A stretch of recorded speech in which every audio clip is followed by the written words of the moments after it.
Welcome back to the program. In Lesson 2, we're going to cover a skill called avoiding thinking traps. Thinking traps are shortcuts in our thinking that make us vulnerable to error as we are trying to make sense of our world. There are 7 errors that have been uncovered which can directly interfere with resilience. They are Error 1, jumping to conclusions, or ready, fire, aim. Error 2, tunnel vision, or the forest through the trees.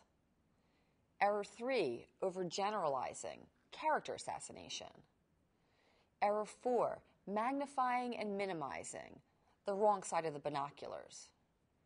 Error 5, personalizing, or me, me, me. Error 6, externalizing, or you, you, you. Error 7, mind reading. Let's get started. Human faculties are not infinite. In fact, they're measurably finite. Our brains only have about 1,500 cubic centimeters of processing capacity. Our 5 senses, however, are capable of taking in much more information than our brains are able to compute. So we need to simplify the information. We cut corners or take shortcuts in our thinking to better handle the sensory load.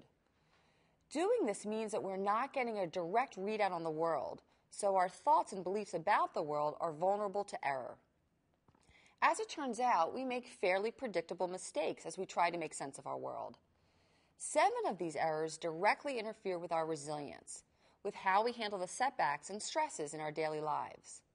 You'll learn to identify 7 common thinking traps you habitually make and how to correct them.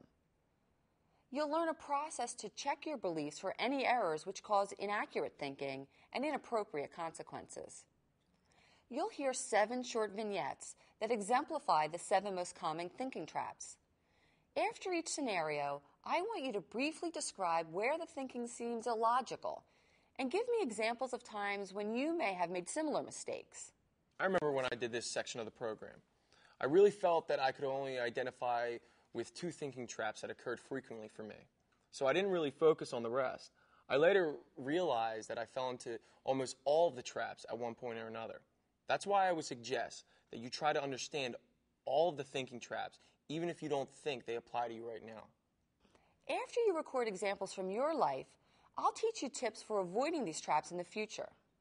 Scenario 1. You send a long email to a friend from home and you get a 1-sentence reply.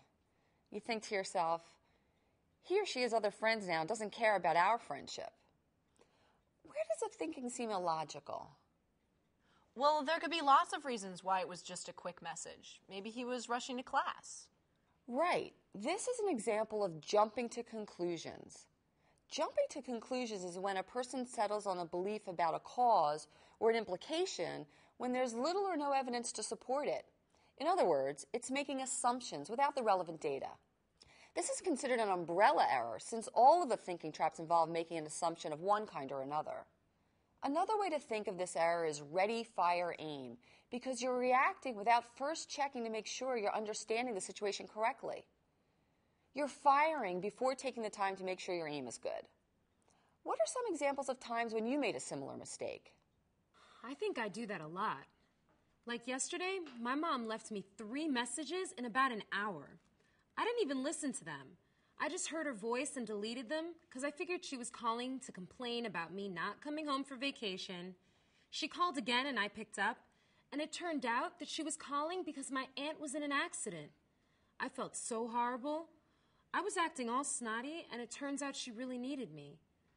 I was just so sure she was calling to nag. Yep, that's the problem with jumping to conclusions.